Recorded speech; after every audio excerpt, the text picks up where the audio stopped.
Yeah, I mean, I was really struggling that game because of the before the game starts ley line of the void out, and with Marin kind of needing her graveyard. So I was spending a lot of that game just going, how am I going to get rid of that ley line? How am I going to get rid of that ley line? Turn 5 turns around. How am I going to get rid of Demonic Pact and ley line before I die? How am I? and then I remembered I have Gaze of Krennet in the deck, so I had to spend 2 tutors to find it, but I did it. I like me some ley lines. You guys ready to talk about some hot jank? It's Commander Time! Welcome to Commander Time! We are yet another podcast about the Magic the Gathering format known as Commander. I'm Nate Burgess. I'm Dean Goody. And I'm Patrick Sapola. Today we are exploring how to break that card. Fractured Identity. Then we'll talk about some games we played. We might tell you what our pets have been doing. And along the way, maybe you'll hear a goofy song. But first, before we get to the main topic of breaking that card, what do you think is the top artifact card of Ixalan? Ooh.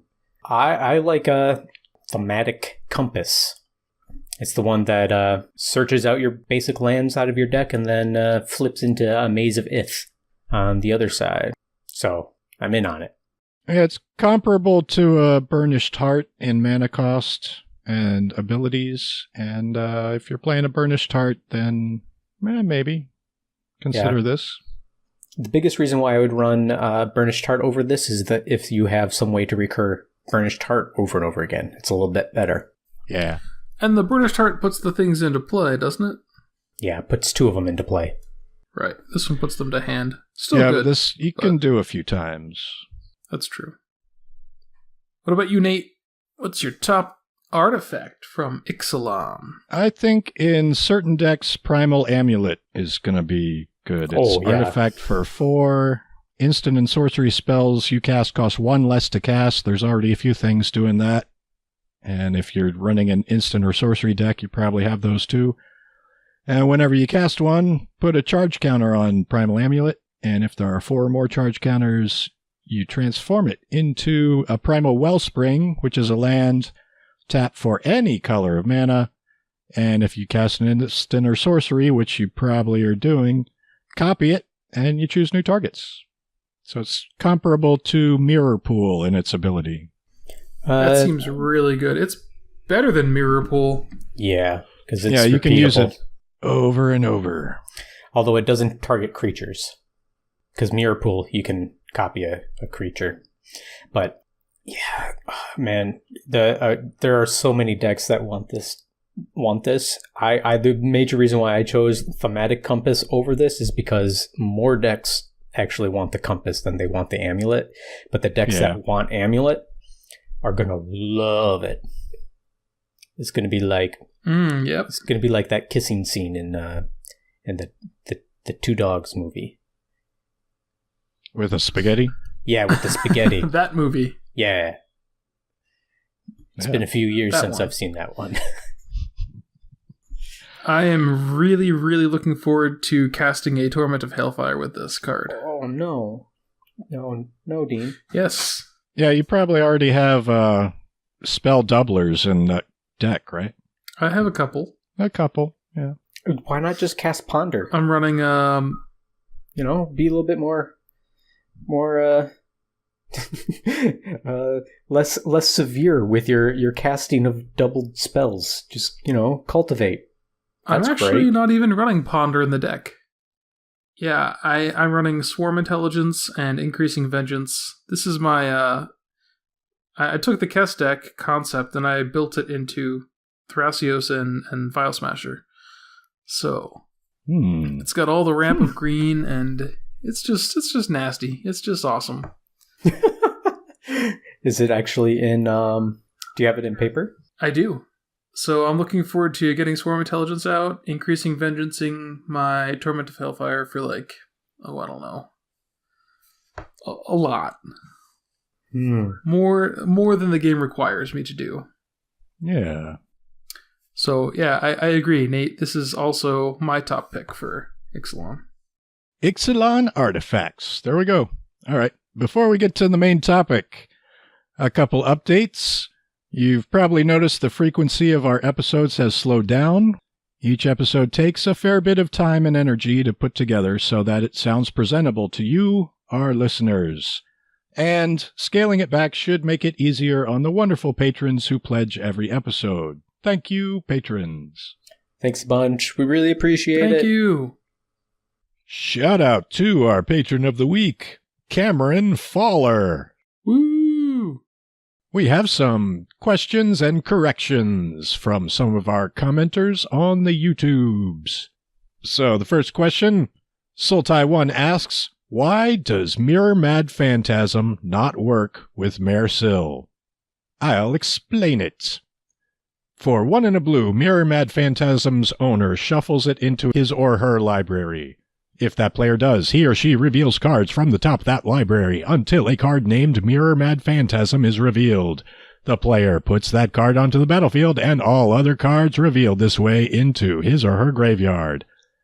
Now, with Mare Sil, if there's a card in the cage, you replace instances where the card refers to itself by name with Mare Sil the Pretender.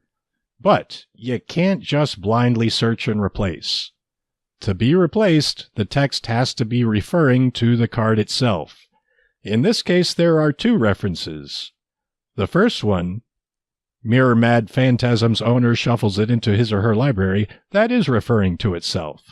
The second time, it's referring to a card named Mirror Mad Phantasm, which isn't necessarily the same card. And so that part does not get replaced with a card named Mare Sil the Pretender. So what happens is, when you use this ability, in Mare Sil's cage, you shuffle Mare Sil into your library, and then you put your entire library into your graveyard. So unless you can cast a Laboratory Maniac, Mirror Mad Phantasm does not work with Mare Sil. Unless that was your strategy all along. Yeah. Quote-unquote work. Could you also choose to put Mare Sil in the command zone and still shuffle and put your whole library into your graveyard? Wait. It's a replacement effect, right? Yeah. The ability says No. it shuffles it into his or her library, and if that player does, then the rest of the stuff happens. So if he goes into your command zone, then you didn't, and so you don't. That makes sense. We got some more comments about Expropriate as an example of a spell that exiles itself in the context of Rebound with Taigam Ojutai Master. Yeah, it turns out I'm bad at magic. Spells that exile themselves upon resolution, like Expropriate, will not work with Rebound.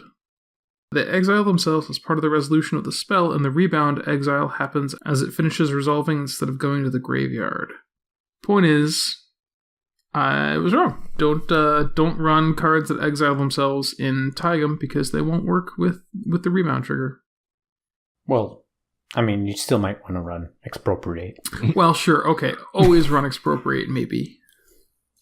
Yeah, I mean, the exile condition it might be a bit of a non-bow, but it's still good. Sure, it is. It's a good card. Was it your favorite card out of that set, though, Nate? It might have been. That was from the Conspiracy Crown. Yeah. Yeah, take the crown. Yeah, I like that one. It is a good one. I liked when it was like $2 for a hot minute. Oh, what's it now? Like 10.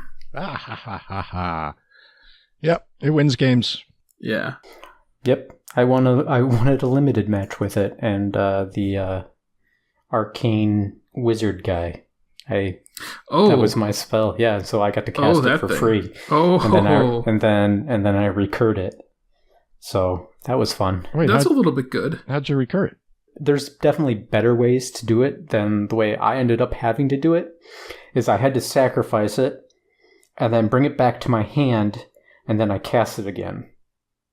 So it was a 3-card, like, in order to, I almost decked myself with this particular combo because every time I did that, I like drew too many cards. Was it with Arcane Savant, Patrick? Yes, that's the one. Arcane Savant. The best way to go about it, though, is with followed footsteps on it. On Arcane Savant? Yeah, that would be good. Yeah. Arcane Savant is a human wizard. It's a 3/3. For 3 blue, it says, before you shuffle your deck to start the game, you may reveal this card from your deck and exile an instant or sorcery card you drafted that isn't in your deck. When Arcane Savant enters the battlefield, copy a card you exiled with cards named Arcane Savant. You may cast the copy without paying its mana cost. Whoa. Mm-hmm. And that only works in a conspiracy draft. Yeah. Or, I guess, a cube. Cube would also work. Some kind of drafting format. Yep. Something that Nate has no care for. I just draft for the money cards for my commander decks. Yep. All right, on to the main topic. The main topic. The main topic is we are looking at the card Fractured Identity and figuring out janky things to do with it. So, Fractured Identity, it's 3 white-blue, sorcery. You exile target non-land permanent, and then each other player, other than its controller, creates a token that's a copy of it. Self-reflection is not without its perils. And it's got some sweet art. Is that supposed to be Inala, or is that... I have no idea. It kind of looks like it's on, what do you call it? What's the white, blue, black plane from Alara? Esper? Yeah, it kind of looks like it's on Esper, sort of. I don't know. Because it's white, blue, and black? No, like, it looks like her arm is fusing with Ethereum, and she's... I think that's a mirror. I think she's holding a shard of a mirror, and her arm is exploding into fragments of mirror. Yeah, but if you look further down her arm, all the way down by the border of the card, it looks like Ethereum is like going up her arm or something. Oh. I don't know. I'm not super Vorthosy, so I don't actually know how Ethereum works in Magic, but Me neither. Anyway. All right. So, brainstorming some cards that you might want to have in your deck and then get rid of them and then give a copy to everyone else. Did you know if you have 6 Havoc Festivals on the board, it'll kill someone with 40 life? Nope. Actually, it'll kill someone with 63 life. Didn't know that. That is fun. Wait, how many Havoc Festivals do you need to have? 6. If you have N Havoc Festivals, it'll kill someone with 2 to the N -1 life. Huh. 63 life points will be killed by 6 Havoc Festivals. So if you're in a massive 7-player game, you can copy your Havoc Festival and give everybody one. And then as long as they all have their upkeeps before you do, you're the last one standing. And there's kind of that theme in a lot of these cards, where if you're the last one who gets a turn after you do this thing, then you're going to be the last one remaining. Yeah, definitely. A lot of alternate lose cons. Not usually something you see a lot of in a deck. Yeah. Usually people are playing a lot of alternate win cons. It's like an evil Zedru card, in that you're giving bad cards to everyone else. And if they're really bad, then maybe you win the game. Yeah. So, to refresh everyone's memory, Havoc Festival is 4 black-red enchantment. Players can't gain life. And at the beginning of each player's upkeep, that player loses half his or her life, rounded up. So if you have more than one of those, they lose half, and then they lose half of the rest, and then half of the rest, and you keep going for each Havoc Festival. Yeah. Gotta love Havoc Festival. Classic. Another weird one. It's Abyssal Persecutor. It only costs 2 black for a 6/6 flying trample demon. Well, that's a great bargain, isn't it? Hey, what's this other text here? You can't win the game, and your opponents can't lose the game. So that's like the opposite of a Platinum Angel. And if you give one of these to everybody, then they can't win the game. But you still can. Yeah, there's a trick to that. Well, not a trick. I asked the judges, because it seems like if multiple players have an Abyssal Persecutor, the question is, can anyone win? Because it feels like if I win, that implies that they lose. And if two of them have Abyssal Persecutors, then each one is going to prevent the other one from losing, right? Oh. Oh, I see. Your opponents can't lose. It says, and your opponents can't lose the game. So okay. I asked in Judge Chat, and they say that players who don't control an Abyssal Persecutor can still win the game.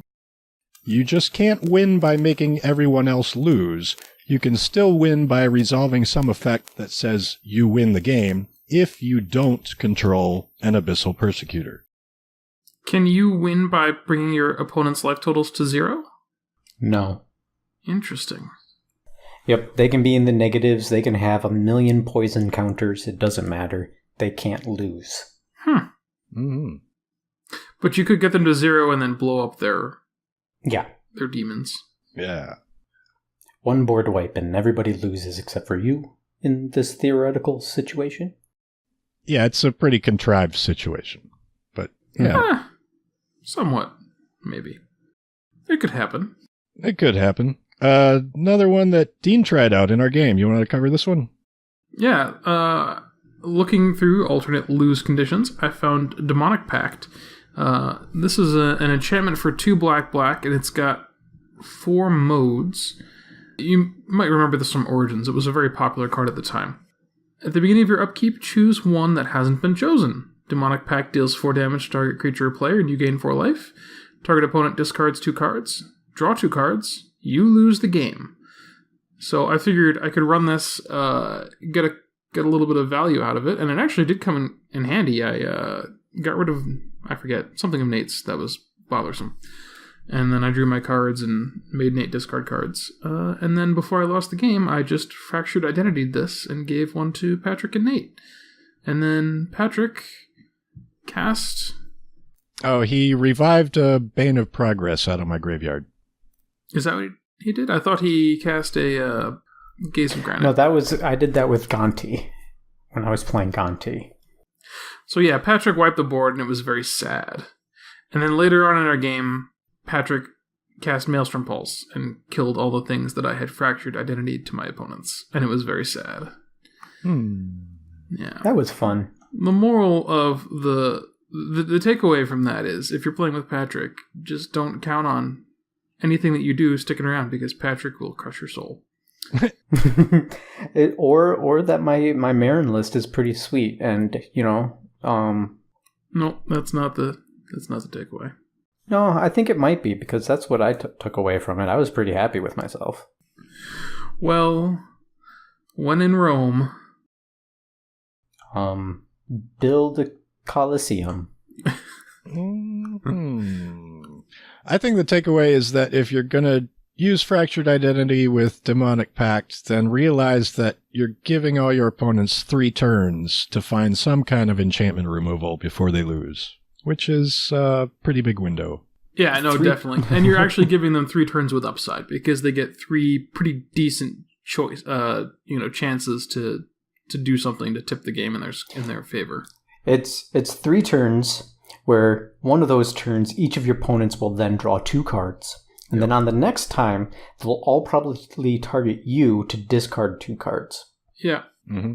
And then you might take 4 damage the next turn. Yeah, possibly. Yep. They might just target any threat. I think actually, Patrick, you did target one of Nate's things with that mode.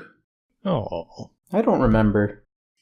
I don't remember you hitting me or any of my things. I don't think I didn't run very many creatures in my build, actually. I think I ran including my commanders, I ran 12. So 10. Yeah, I think I'm about the same. I'm at 19. Interesting. So, for my build, I actually approached this kind of like a Zedru deck. Just to disclose my colors, I guess. I built Vile Smasher and Ishai, so I was in Zedru plus black, basically, for this deck. And I approached it the way that you might approach one of those Zedru Bad Santa decks, where you're giving bad gifts away to all the naughty children. Yeah, I recognize a lot of these from Zedru builds. Yeah, so I was running Steel Golem and Grid Monitor, which are artifact creatures that say you can't cast creature spells. And Rust Elemental, which is a creature that says at the beginning of your upkeep you sacrifice another artifact other than Rust Elemental, and if you can't, you tap it and you lose 4 life. And Aggressive Mining is a really nice one. I wish I had gotten this one out. It's an enchantment that says you can't play lands. Sacrifice a land to draw 2 cards, activate this ability only once each turn. That would have been really fun. And I got to dip my toe into black with Zedru cards. So I was running Kolfanor's Plans, which is an enchantment for 2 black. When it comes into play, exile the top 7 cards of your library face down, and you can look at those cards and play those cards and skip your draw step. You can't play more than 1 spell each turn. Skip my draw step? That sounds inconvenient. And you can't play more than 1 spell each turn. Yeah. Did you guys run any hindrance sort of cards like this? Stuff to slow your opponents down? Nope. Aura of Silence. No, I mean stuff you were going to donate with Fractured Identity. No. Okay. I mean, no. I had mostly ramp and removal and just a very few cards that could win me the game. Gotcha. I had a full suite of fun presents to give you guys. I was mostly ramp and value, I guess you could put it. And it was just mostly, I knew my game plan was drastically different going in. So we'll get to my deck in just a second. Sure. All right, so some of the cards I used, we're moving into the section of win conditions. So this is a weird card that I don't think I've ever seen played before. It's Soulgorger Org. It's got 2 G's in org.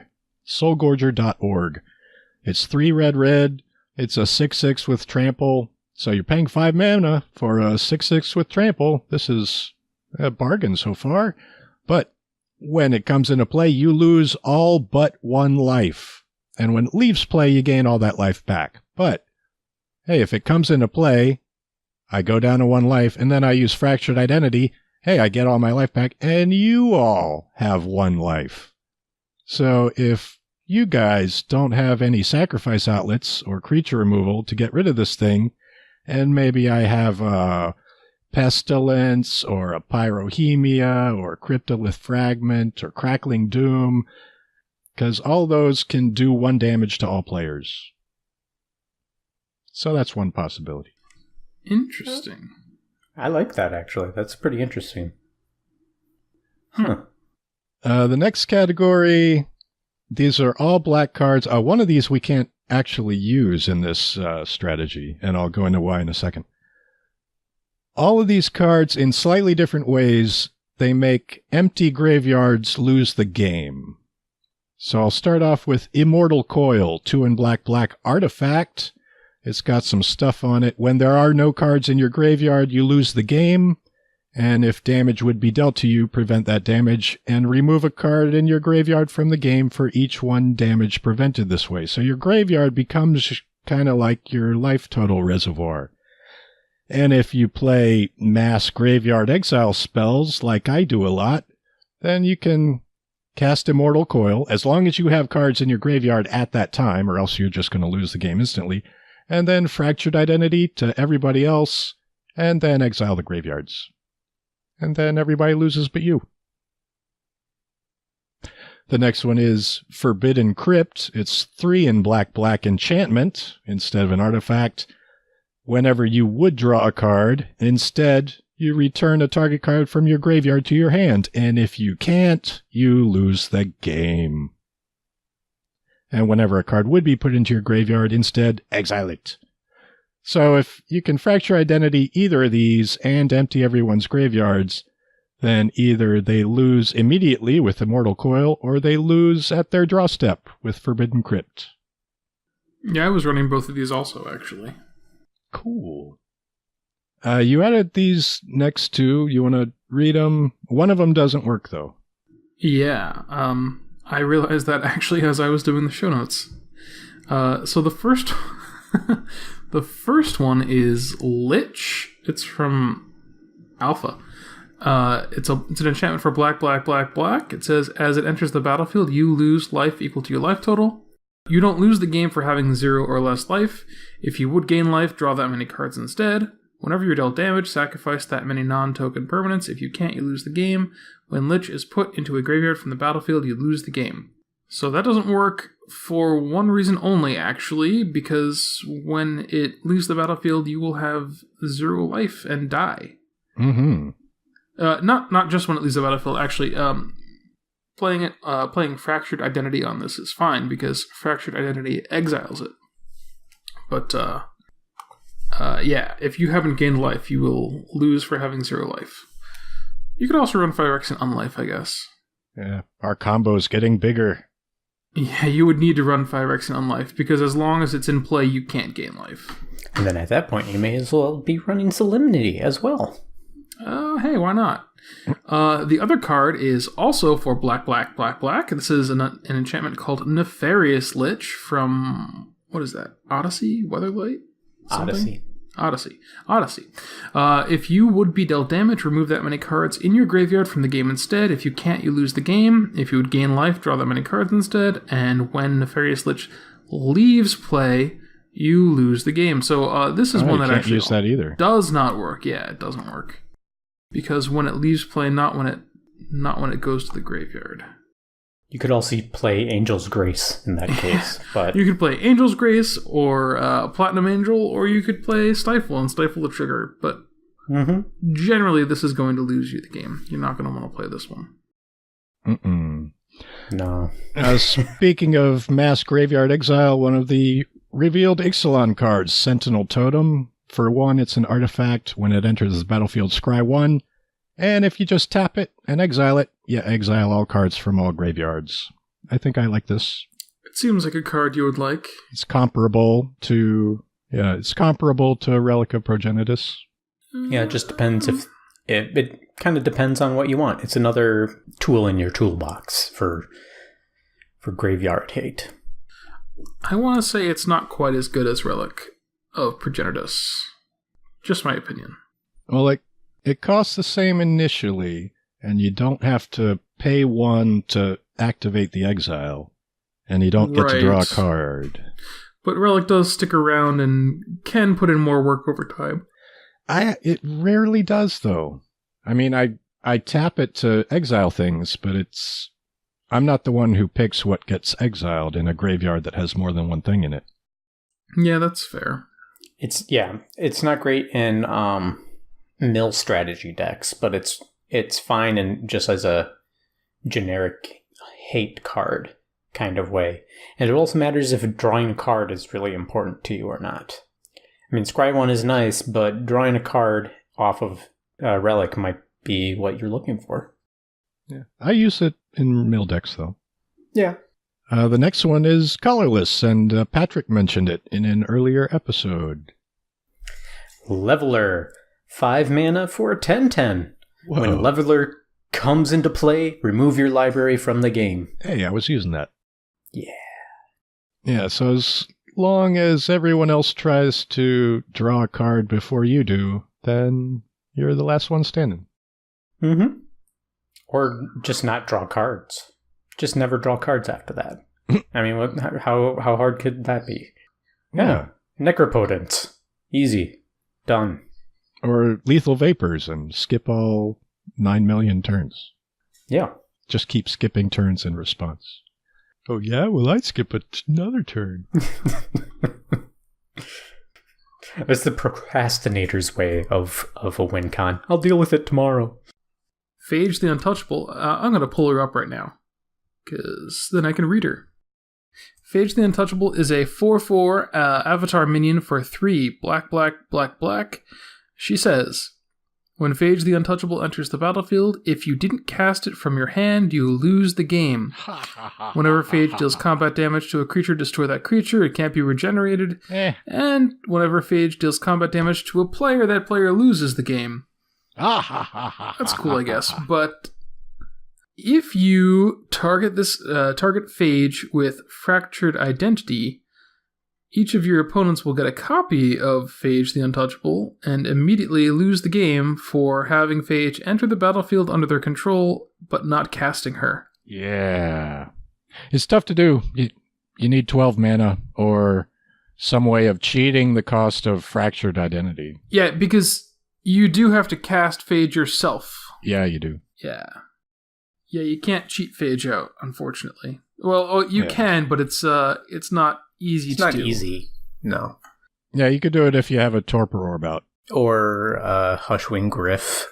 Tocatli Honor Guard. 1 and a white creature, human soldier. Creatures entering the battlefield don't cause abilities to trigger. It's the anti-Panharmonicon, almost. Sure. Well, almost. I mean, Panharmonicon would still trigger on artifacts, but... But then you have to get rid of those before you Fractured Identity the Phage. Yeah. What is that enchantment that, like, Grave Confusion? Like, when a creature dies, it goes under the control... Endless Whispers? Endless Whispers. Yeah. Endless Whispers is also another combo piece with Phage, in that case. Yeah, but you'll need to give yourself hexproof so that your opponents can't give her back. Or Flash in Torpor Orb. Yeah. Yeah, or stifle the Phage trigger. Mm-hmm. All right. So yeah, that's the Phage and Fractured Identity combo. Excellent. So we each independently brewed a deck trying to break Fractured Identity, and we kept it in the command zone. We kept Fractured Identity in the command zone. It has its own commander tax, and we wanted it to be accessible so that we could do more jank and see what jank worked and what jank didn't. Mine worked. It didn't win me the game, but it worked. It fulfilled your personal goals, yes. Yes.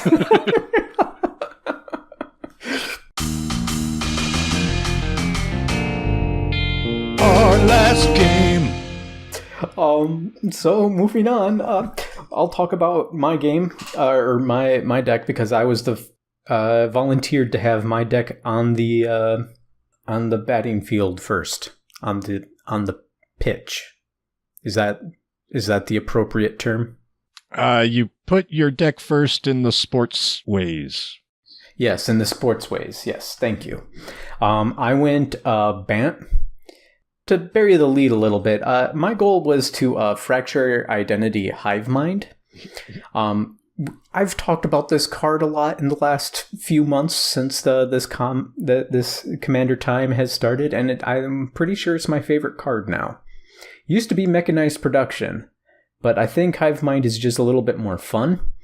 And I had the dumbest grin on my face the entire time I was setting up this combo because, well, first of all, you have to cast Hivemind, so the reason why I went green is because I needed to ramp out until I had enough mana for Hivemind and then potentially protect it until I can cast Fractured Identity on it. And once Hivemind is out and you cast Fractured Identity, everybody else gets a copy of Fractured Identity as well. Oh, yes. And Fractured Identity. Oh, yeah. Well, yeah. Oh, yeah, that did happen. Okay, go ahead. Yeah. So first you get a copy of whatever anybody wants to get rid of. Yeah, I think you all had a Shieldred at that point. Yep, we got Shieldred and something else. But the reality is all I really cared about at that point. My goal was to cast Hivemind and then Fracture Identity it so that everybody has Hivemind so everyone can have equal as much fun as me. Everyone will have the same kind of fun you're having. Yeah, exactly. And what really, I came up with the idea, and my original thought was perhaps, maybe I just make this a full-on chaos deck and put, Possibility Storm in there, Knowledge Pool, really get things confusing. And as I thought about it, I was like, that kind of leads to me being the real bad guy in the situation because nobody really wants to play through all of that confusion. There's a chance people will want to play through multiple copies of a single spell. So that I really wanted to focus in on Hivemind. And then while I was playing in my weekly EDH games with my friends, somebody played Primal Vigor. Oh my goodness, I wanted to resolve Primal Vigor and then Hive Mind and then give everybody 2 copies of Hive Mind instead of just the one. Yeah. Oh my goodness. Then everybody would be copying twice as many spells. That sounds like fun. Yeah, Hive Mind does increase the interaction at the table because it gets everyone talking about what exactly happens with the stack on every turn. Yeah, that's another reason why this was fun. It's just because then you had to get rid of at least 2 other Hive Minds than usual. So, and it's not even my Hive Mind at that point. What's really funny though is that after I did Fracture Identity I realized that what happens with those 2 copies is that every opponent gets 2 copies of whatever spell you cast. I didn't think that through when I was originally building this deck, so that was a new revelation to me. So, think about that when building this kind of deck. Yeah, I think this whole episode can be filed under jank. Yeah. That being said, I like Fractured Identity. It's a fun card. Mm-hmm. At that point in the game, when you did the Hive Mind, you were saying that you were trying to decide whether to do Hive Mind or something else. Do you remember what the something else was? Yeah, I was trying to decide if I wanted to find Primal Vigor first, so that I could really... Hive Mind it up? Yeah, so I could really get some ridiculousness. I was also running Copy Enchantment, so I could get my own copy of Hive Mind. Oh man, if they had a mechanized production for enchantments, I'd be all over that. Hey. I don't. My Brea deck does not have room for Hive Mind. It's already full of jank. Mechanized liquid metal coated Hive Mind production. Oh, just get some copy artifact going, because then I can turn any artifact into an enchantment as well. Clever impersonator? Mm-hmm. Okay. Moving on. Yeah, so I went third. I did a brew with Okagachi, the Vengeful Kami. The 5-color dragon. And I think if you're doing a Josh Lee Kwai style 5-color hidden commander kind of thing, I think Okagachi's pretty good because, well, first, it's 5 colors and nobody really knows what you're doing. And the commander itself discourages people from attacking you. So if you got some weird combo you're planning on, then Okagachi gives you a little extra time, theoretically, to get it set up. Gives you a little breathing room. Yeah, a little disincentive there.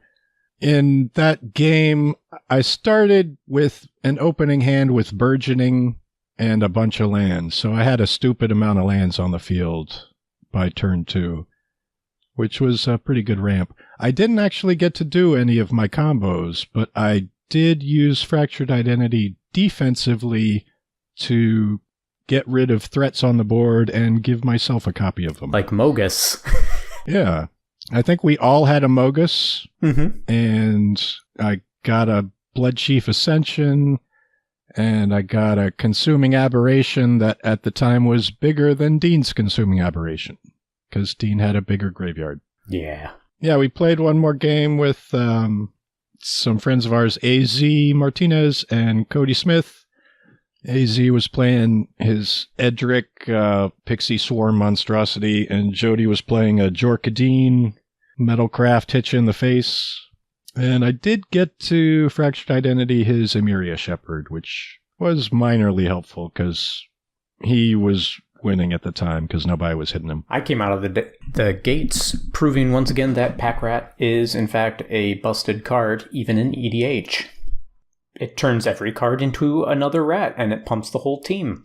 And then you turn another card into a rat, and it pumps the whole team. It's pretty great.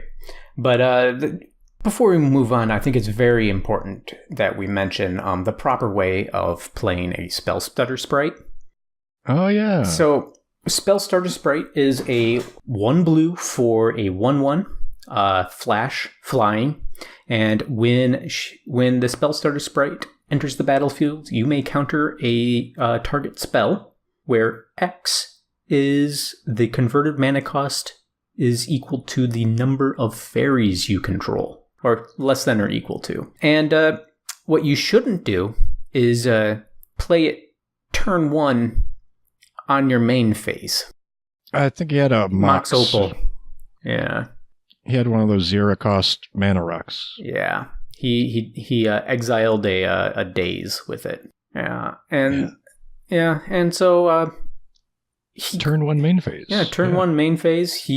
So what you should do is, at the very least, wait until the end step of the person in front of you.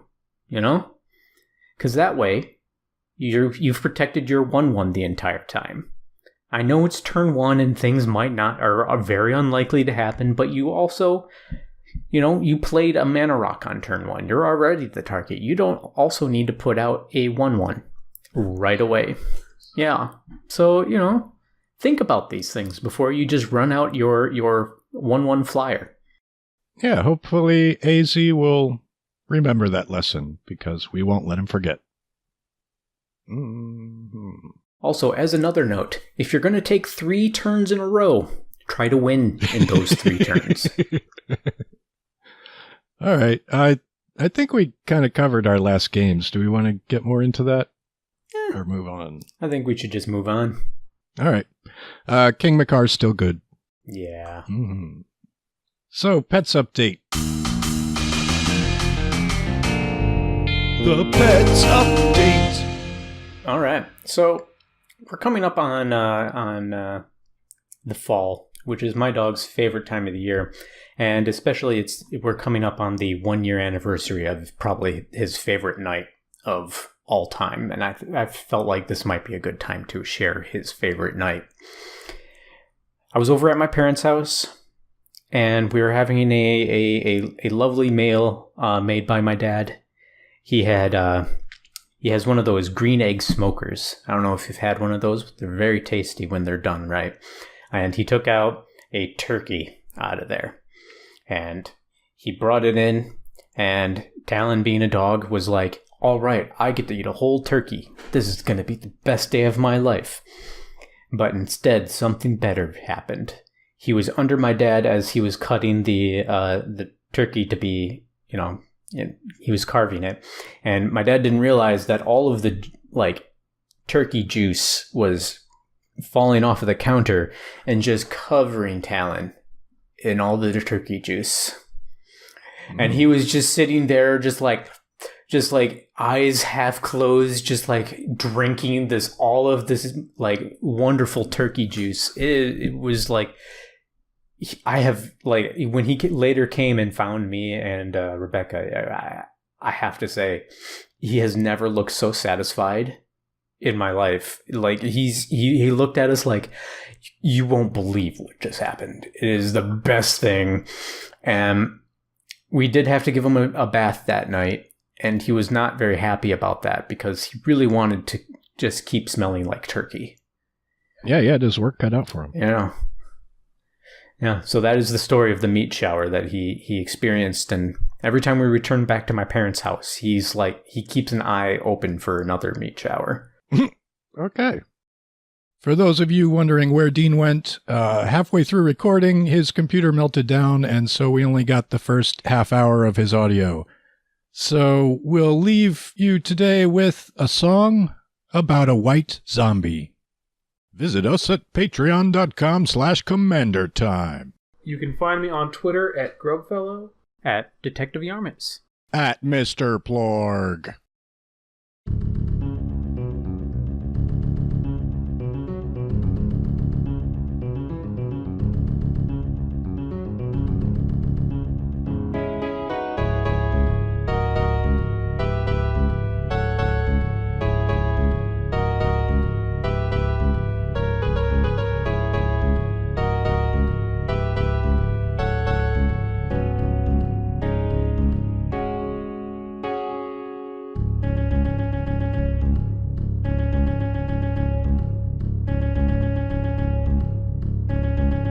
Yeah, I am a big vizier, gonna pop a token up that nobody's blocking. I am a 2/2 rare, should have been printed as a 2/10 common. I like to mummify, wrapping all the bodies up in white linen, yeah. I can zombify, so even if I die, I can do it again, yeah. Yeah.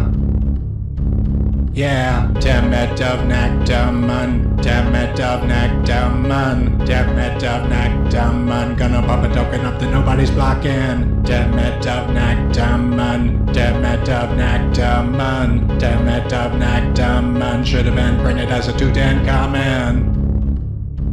Yeah.